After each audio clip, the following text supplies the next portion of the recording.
ዛሬ የሆነ ነገር እነግራችኋለሁ ብዬ ነበር። ነገር ግን እንደምታዩት ያው ጉሮሮዬን ዘግቶኛል፣ እያናገረኝ አይደለም። ምን እንደሆንኩኝ አላቅም። እንግዲህ በአንድ ቀን ነው እንደዚህ ያረገኝ። ጉንፋን ነው እንዳይባል ጉንፋን አልያዘኝም፣ ያው ድንገት ነው የዘጋኝ። እንግዲህ እግዚአብሔር ምሕረቱን ይላክልህ እያላችሁ እንደምትጸልዩልኝ አልጠራጠርም።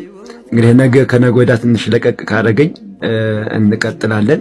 ለማንኛውም በቀራንዮ አደባባይ እርቃኑን ተሰቅሎ ተገርፎ ሞቶ ላዳነን ለኢየሱስ ክርስቶስ ለመድኃኔ ዓለም ክብረ በዓል እንኳን በሰላም አደረሳችሁ፣ በሰላም አደረሰን። መልካም በዓል ይሁንላችሁ። ተልከስከሰ ብዙ እድሜ ከመኖር እኮ በእውነቱ ቆመህ አንድ ቀን መኖር ይሻላል እኮ። ክርስትና ነው፣ ሰማዕትነት ነው።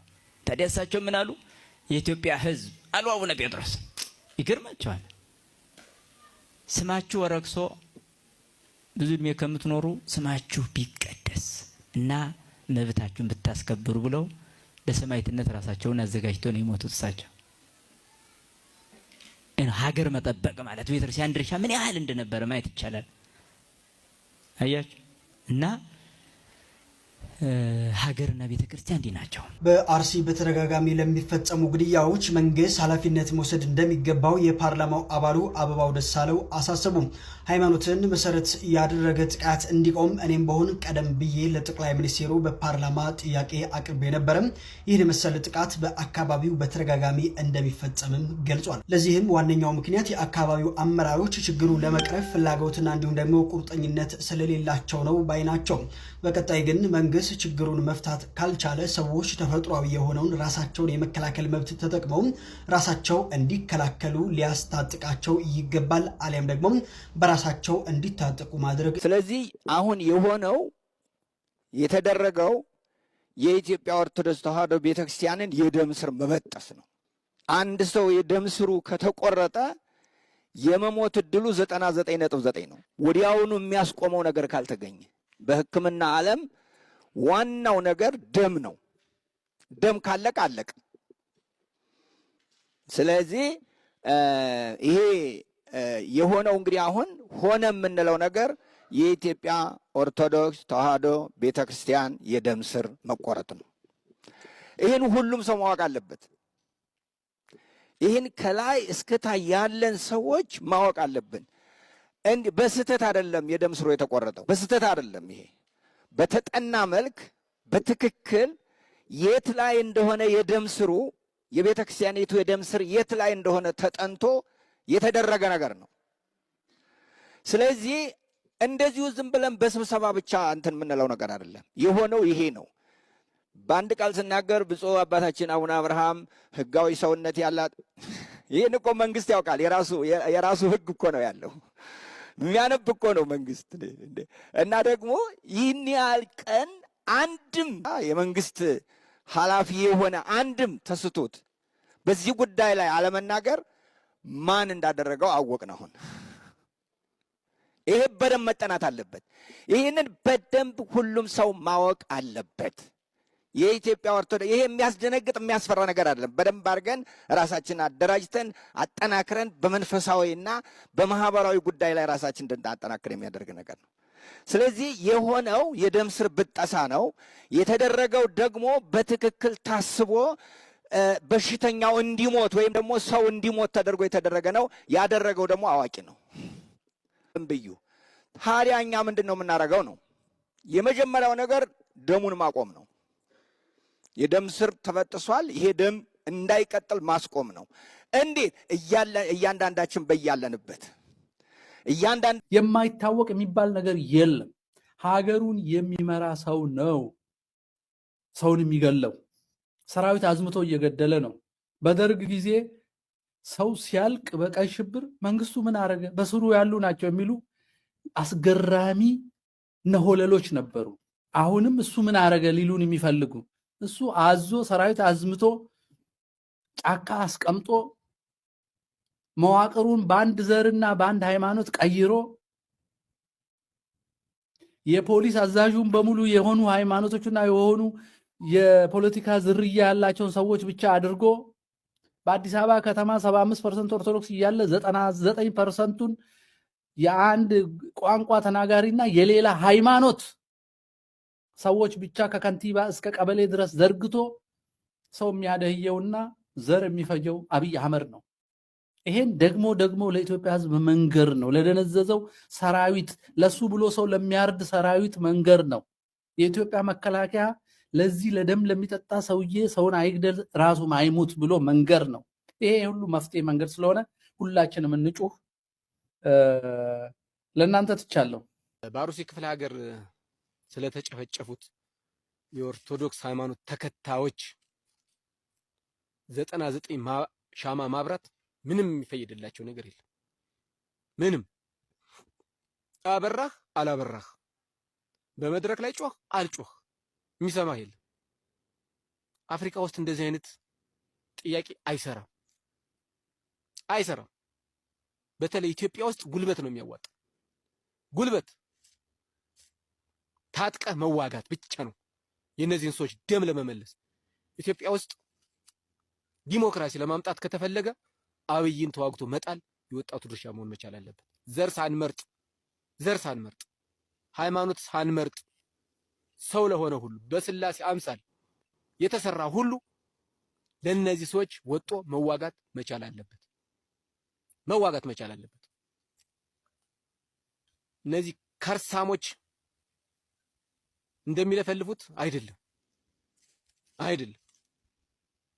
ኢትዮጵያ ውስጥ መኖር ቤተክርስቲያን እንዲህ ያዋረዷት፣ ቤተክርስቲያን እንዲህ የተዋረደችው በወላዶች ነውር ያለባቸው እየተመረጡ እየተሾሙ ካድሬ እየተሾመ ቅድስና ያላቸው የጸሎት ሰዎች እየተገፉ የእውቀት ሰዎች እየተገፉ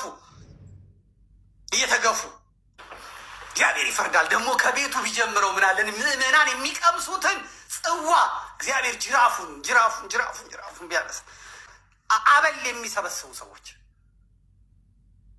ለቁስ ለምድራዊ ነገር ከዚህ ቦታ ስንት ድሃ ከዚህ ቦታ ስንት ደም ስንት ነውር እንደተሰራ የማያውቁትን ካድሬዎቹ መስራት ያልቻሉትን ስራ የሚሰሩ አሁን ይሄ በዚህ በኩል የመጀመሪያውን አምጣው ይሄ በዚህ በኩል ከዚህ ከጃንጥራር አጠገብ ሱፍ ካደረገው ፊት ያለው መነኩሴ የአቡነ ሳዊሮስን በትረ ሙሴ የሚይዝ ሰው ነው። የጃጂ ሰው ነው። ይሄ አሁን ታብታብ የሚል አሁን በኦሮሚያ በሸገር ሲቲ ውስጥ ስልጣን ቦታ የተሰጠው ቲክቶክ ተጠቃሚ ነው።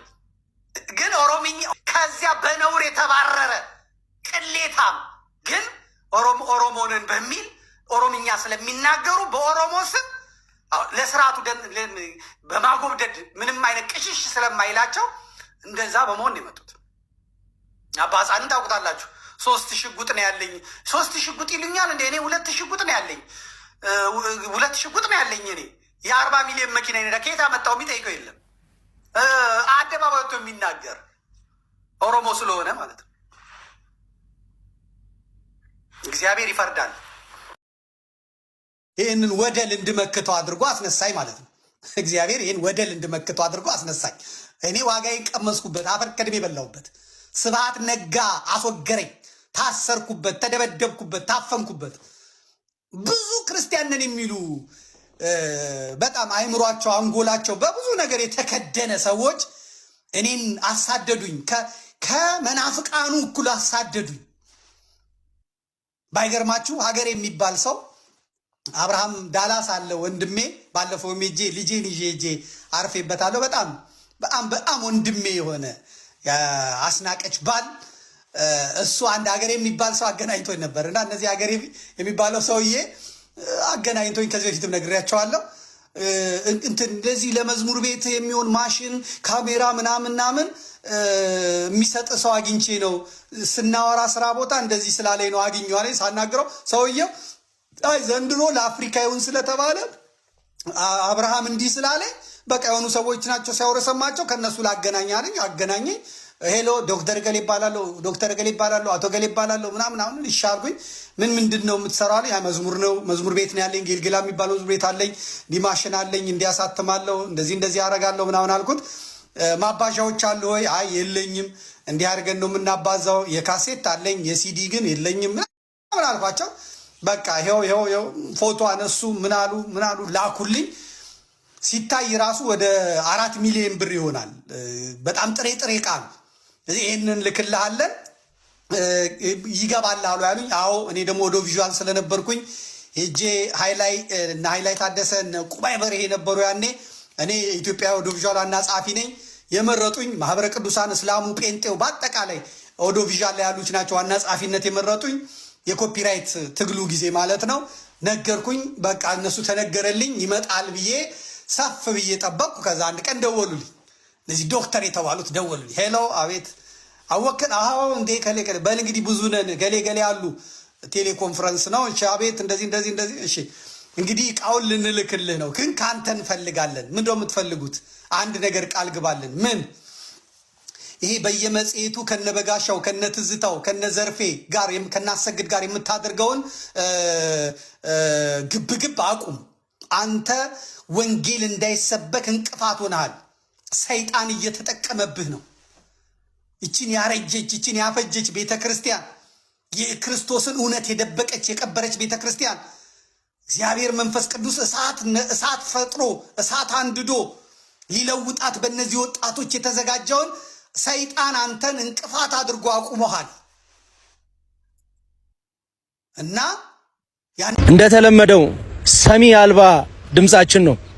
ኦርቶዶክሳዊ ነህ፣ በህይወት አለ። በህይወት ያለው አርሲ ስላልተገኘ ብቻ ነው። ይህንን ሁሉም ሰምቷል አይደለም? እኛ ዓለም ሁሉ እየሰማ ነው።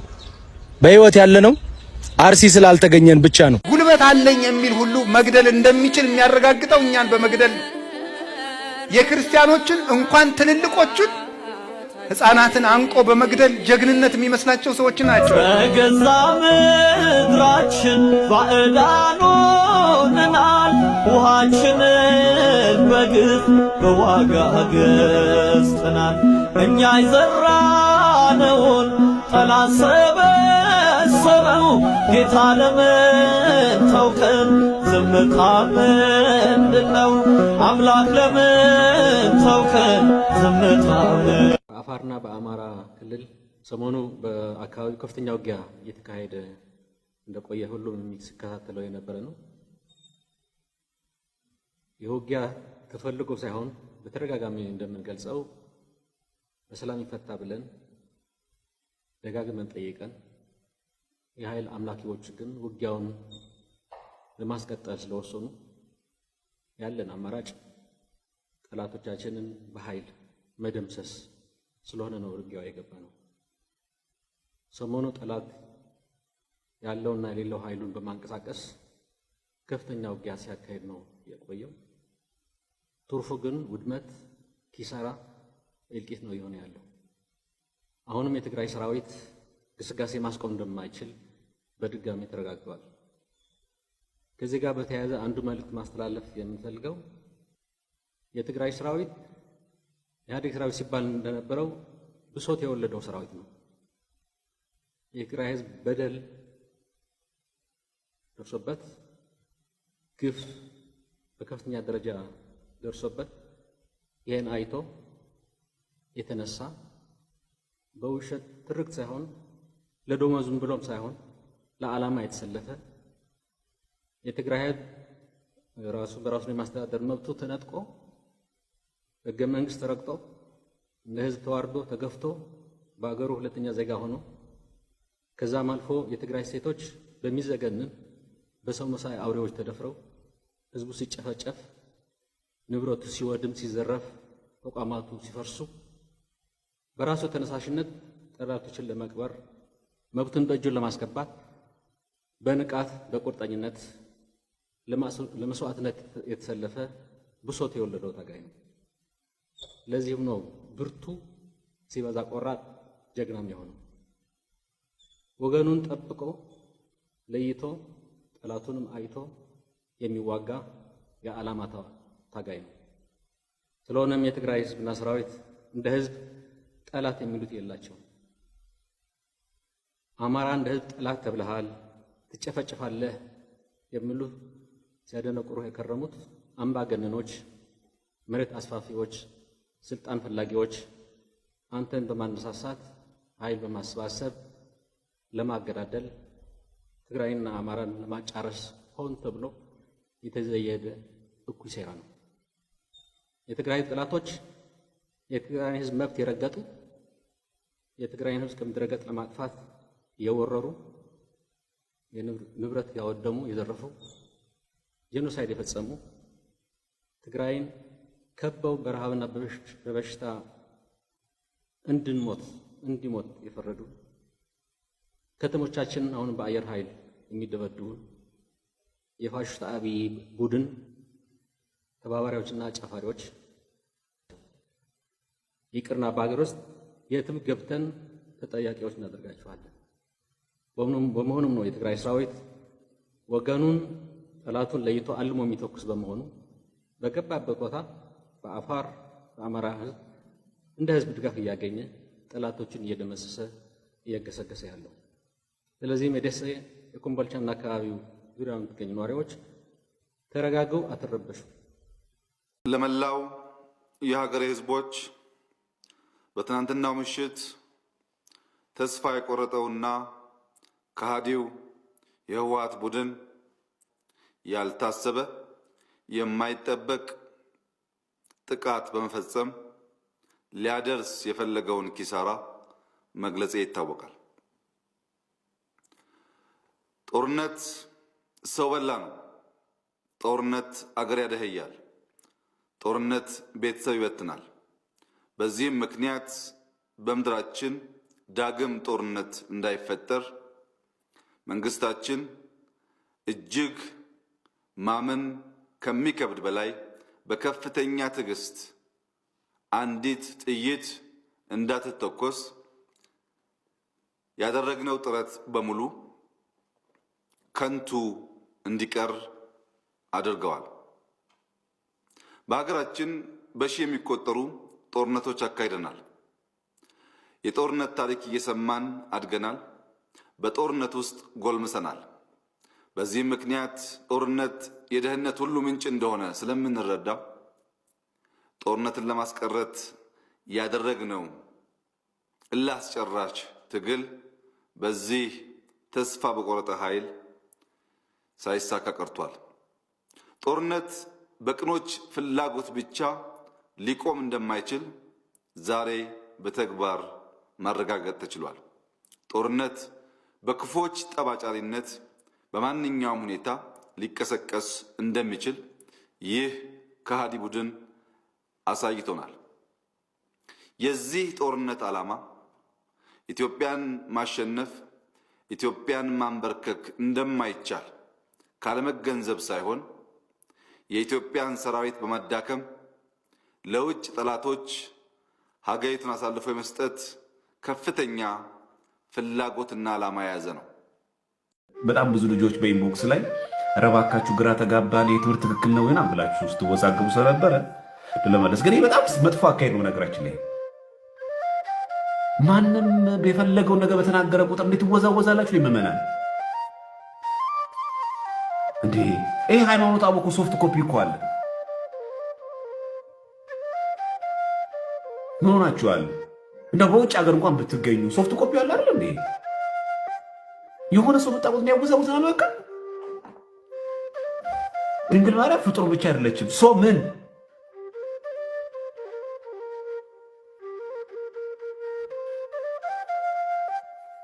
እና የአማርኛ ችግር ነው እንዳይባል ምንም ነገር አናይም። አፋቸው ላይ መኮላተፍ ምናምን ነገር አናይም።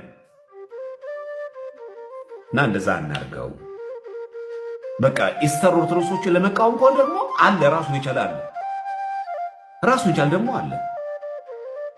ጥርት አድርጎ ኢስተር ኦርቶዶክሶች በዚህ ትምህርታቸው ከኦሪየንታል ይለያሉ። በቃ አለ። ከነሱ ጋር ያለን እኛ ጉርብትና የወንድማማችነት እንጂ ሚስጥራት አይደለም።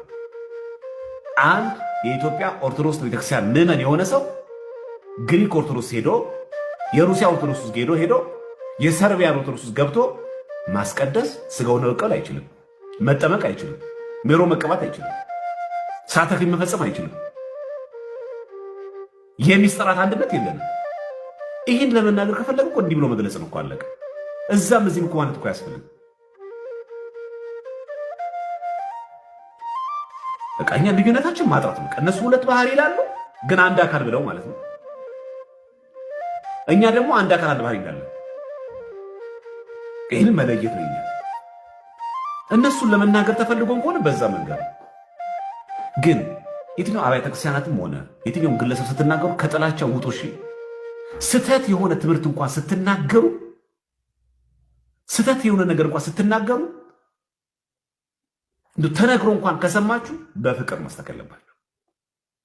እንደ ዘካርያስ አስታወስከኝ፣ እግዚአብሔር ይስጥልኝ። እርሷ ስለተባረከች ነው የማኅፀኗ ፍሬ የተባረከው የሚለው ማለት ነው። ምን ማለት ነው? የማኅፀንሽ ፍሬ ብሩክ ነው አይደል? እመቤታችን የመረጣት ማን ነው? እግዚአብሔር እኮ ነው የመረጣት። ይሄ ቅዳሴ ማርያም መላል አይደል? አብ ወልድ ወመንፈስ ማን ነው? እግዚአብሔር አብ በሰማይ ሆኖ ምስራቅንና ምዕራብን ሰሜንና ደቡብን ተመለከተ፣ ተነፈሰ፣ አሻተተ። እንዳንቺ ያለ አላገኘም። ያንቺን መዓዛ ወደደ፣ ደምግባትሽን ወደደ፣ የሚወደው ልጅ ወደ አንቺ ሰደደ። ምንድን ነው የድንግል ማርያም ድርሻዋ? በነፃ ፈቃዷ ራሷን ለእግዚአብሔር አሳልፋ ሰጠች። ሙሉ ነገሯን በቃ ፈቃዷን ነፃ ፈቃድ አለ። ሰው ፍሪ ዊል አለው አይደል? ነፃ ፈቃዷን ለእግዚአብሔር አሳልፋ ሰጠች። ራሷን ካደች ማለት ነው።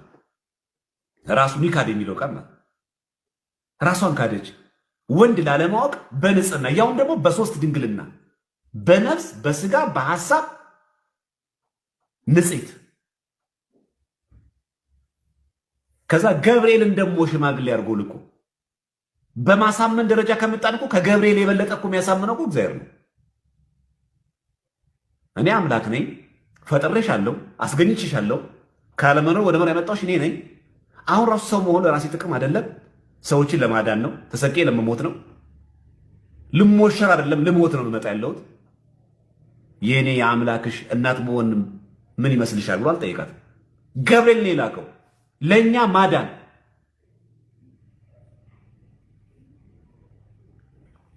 ይሄ በደንብ ማወቅ አስፈላጊያችን ነው። ሰላም ሰላም አማራውያን እንዲሁም ሀገር ወዳድ ኢትዮጵያውያን እንዴት አላችሁ? ደህና ናችሁ? ሁሉ ሰላም አለሁ፣ እግዚአብሔር የተመሰገነ ይሁን። ይሄን መልእክት ለአቶ ታማኝ በየነና ለነ ቴዲ ሐዋሳ ኦር ምናምን ለሚሏቸው ኩታራዎች እንድታደርሱልኝ ይፈልጋሉ። የአማራ እንባ የአማራ ደም ለእናንተ ሳውንድ ትራክ የሆነ ለሆነ ነገር ማጀባ የሆነ ይመስለኛል ሳስበው። ምናልባት ይሄን ነገር ተይዞ የሚገኘው ሰንደቅ ዓላማ በአማራ እጅ ወይም እንደኔ አይነቱ በሄኖክ አማራው ለማጌጫ አይደለም። የሀገርን ፍቅር ስለምናውቅ አባቶቻችን ከሌላው ማህበረሰብ ጋር የሰሯት ሀገር ስለሆነ የሀገር ፍቅር ሰርጾ ከነፍሳችን ስለምንረዳ ነው። ስለ ኢትዮጵያ፣ ስለ ሀገር ፍቅር፣ ስለ ድንበር ጥበቃ ለአማራ ለማስተማር የምትጋጋጡ ደንገጡሮች ምን አይነት ቤተሰብ ላይ እንደወጣችሁም አላውቅም። አንዳንዴ ምንድነው የሚባለው? እናትየው ትጠይቅ ሽል ቀላቅላ እንዳይሆን። እውነትነት ታማኝ በየነ ከጎንደር እምብርት ነው የወጡት። ጋይንት ላይ የ5 ዓመት ህፃን ልጅ ሲደፈር፣ ክምር ድንጋይ ላይ 45 ሴቶች ሲደፈሩ በመከላከያ ትምህርት ቤት ውስጥ ተዘግተው፣ ማርቆስ ላይ 28 ሴቶች ሲደፈሩ፣ ደሴ ላይ የ7 ዓመት ህፃን ልጅ ስትደፈር፣ 7 ዓመት ላይ በተመሳሳይ አጣዬ ደራ አውራ ጎዳና ማህበረሰቡ ህዝቡ ከሰብሉ ከቤቱ ጋር ሲቃጠል ዝም ያላችሁ ሰዎች ሀገር ምንድን ነው? ሀገር ማን ነው? ቤተ መቅደስስ ዛሬ ታማኝ በየነ ልክ አብይን የምትወቅስ መስለህ ስለ ኢትዮጵያ የት ነበርክ? አማራው መሞት የጀመረው ዛሬ ነው። ክርስቲያን መሞት የጀመረው ዛሬ ነው። አረ በፈጠራችሁ፣ አረ ነውርን ህግ አታድርጉ፣ አረ እግዚአብሔርን ፍሩ። ሁለት ጸጉር አውጥታችሁ የንስሐ ዕድሜ ሲሰጣችሁ ዝም ማለትም ያባት ነው። በቁስላችን ላይ እንጨት አትላኩ። የሰው ሰውነት ራሱ ቤተ መቅደስ ነው ይባላል። የሰው ሰውነት እየፈረሰ የሰው ቆዳ እየተገፈፈ የሰው ኩላሊት መድኃኒት ነው ተብሎ በሚበላባት ምድር ላይ አማራ አይወለድም ተብሎ የ8 ወር የ9 ወር ነፍሰ ጡር ሆድ እየተቀደደ በሚፈርጥበት ዓለም ላይ ዛሬ ኢትዮጵያውያን እንሰባሰብ እንዲህ እንበል። ሪሊ ስለ ቀይ ባህር ልታዘምቱ ምንም አይነት ቅድመ ሁኔታ ባልተቀመጠበት ሁኔታ ላይ ጦርነት ታውጃላችሁ። እኛ የሀገር መከላከያ ሰራዊት እየተለመንን ነው ሚል ኢታማዦር ሹም ሻዕቢያ ከማን ጋር ሰራ? ከፋኖ ጋር ሰራ። ይሄን ያክል ብቃት ካላችሁ ሻዕቢያ ሀገር እስኪወርድ ድረስ ምን ትሰራላችሁ? የማንን ጎፈሬ ታበጥራለህ? ፋኖን በ2 ወር በ2 ሳምንት አጠፋለሁ የምትል ኢታማዦር ሹም የማንን ጎፈሬ እያበጠርክ ነው? አባንስ ሰተህ ነው? አረች ሀገር እንዴት ነው ሊቃውንት ያጣችሁ ጎበዝ እንዴ? አረ በጎረምሳ በምናምን የግለሰብ ግቢ አይደለችም እኮች ሀገር። የማንም ወሮበላ ፊት ባለባት ቁጥር እንደ ልቡ የሚያደርጋት የግለሰብ ግቢ አይደለችም። ሰው ዲፕሎማሲ ይችላል፣ ጥሩ ጉልበት አለኝ ካለ ዲፕሎማሲ መስራት። የተለያዩ ሄድ ኦፊሶች ከአዲስ አበባ እየተነሱ ነው፣ ወደ ሌላ አፍሪካ ሀገሮች እየሄዱ ነው። ስለዚህ አትወያዩም እንዴ? ስለዚህ እኔ በልካችሁ ብትሆኑና ራሳችሁ የቆማችሁበትን መንገድ ብትፈትሹ መልካም ነው ባይ ነኝ። እንደ ኢትዮጵያ የምትቆሙ ከሆነ የዜጋ ፖለቲካ እናራምዳለን እኛ የኢትዮጵያኒስት ነን የምትሉ ሰዎች የዜጋ ፖለቲካ ምን ማለት ነው?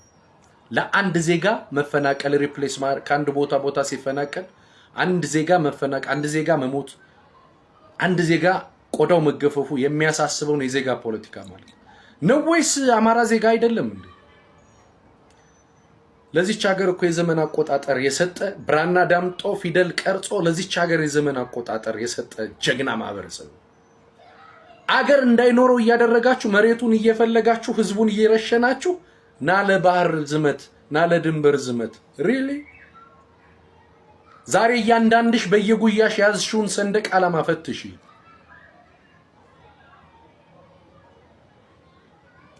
ለማያውቃችሁ ታጠኑ። ምላጭ አይቆርጠውም። የፍየል ዘመን ላይ ነው ያለነው። ከንቱ አትጋጋጡ። ሰላም። Something that I was not aware of and actually was informed of yesterday during my priest homily was that Ethiopian Orthodox Christians are currently being killed. We have here an update: 25 Ethiopian Orthodox Christians have been confirmed killed and 30 abducted. It's nowhere in the mainstream media. They're not covering it. And it's unfortunate this is happening. Christians are still being persecuted today. So please keep these Christians in your prayers. Pay attention. I'm looking on X right now, but if you guys have any other good outlets for news that isn't mainstream, please let me know.